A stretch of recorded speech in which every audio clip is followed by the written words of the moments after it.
Minn-Rail 2025. We begin this video by traveling back in time and space to the mid-1950s to the California Central Coast on Mike Jordan's Santa Maria Valley Industrial Railroad. Mike's layout was part of Minn-Rail 2025 in September in the Minnesota Twin Cities metro area. Minn-Rail fits the pattern of model railroad operations weekends that happen in other metro areas around the country. Typically, there's a Friday night session, followed by a session on Saturday morning, Saturday afternoon, and then a Sunday morning session. I'll navigate you through each one of the sessions that I attended at Minn-Rail this year.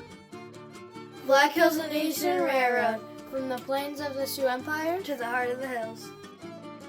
I do have one request before we get started with this video here, you guys, and that would be for you to sound off in the comment section below on which one of these four fine layouts you would like to operate on and why.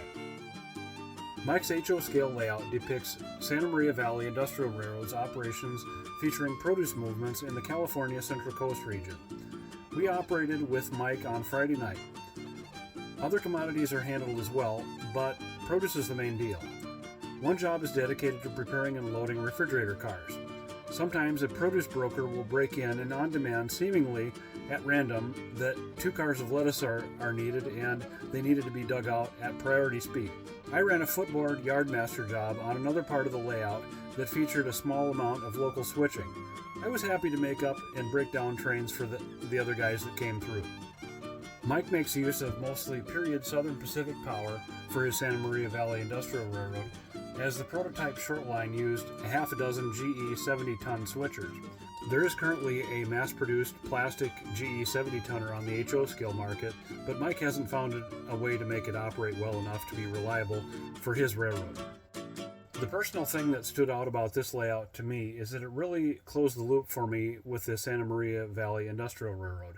You might remember this spring that Beth and I took a trip and vacationed in the Central Coast, California region in May of this year. I posted a pair of videos covering that trip and a visit to the San Luis Obispo Railroad Museum and the accompanied Central Coast HO scale model railroad. The model railroad strongly supports the museum's exhibits, and I commented on Mike Jordan's work during that video. Links in the description will be provided below. Operating on Mike's layout really brought the whole experience full circle.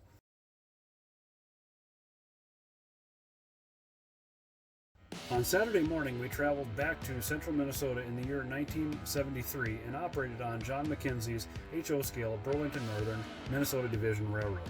John has only operated on his layout a handful of times, but it truly runs like a railroad that has operated 100 times or more.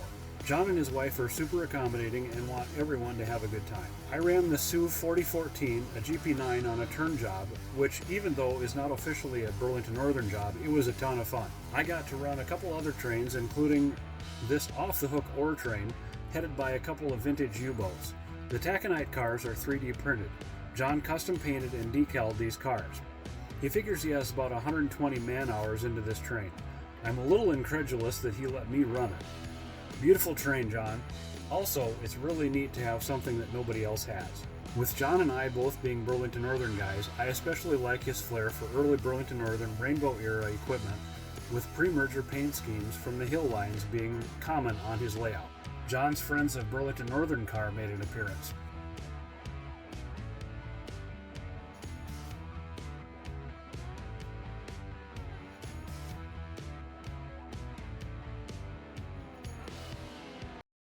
In the afternoon, we were transported back to present day, back to the Twin Cities Metro onto the Minnesota Commercial Railroad. Dan Dosa's HO scale model railroad is small but accommodates 3 operators and does its best to keep them busy for 2 to 3 hours. The scenery on Dan's layout is both highly detailed and very well done.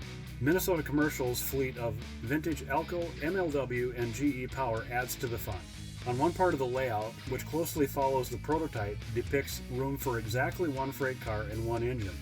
These 4 tank cars were spotted at this industry in a specific requested order due to their lading. Of course, they weren't blocked on the main line in the order which would be convenient to have them spotted at the industry either.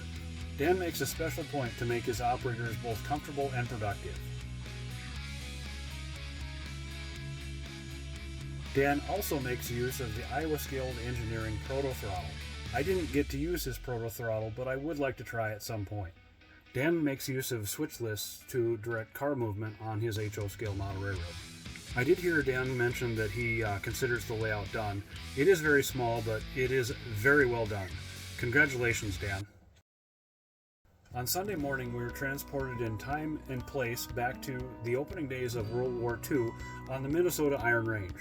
Jeff Otto's Missabe Northern HO scale model railroad is a basement empire of epic proportions.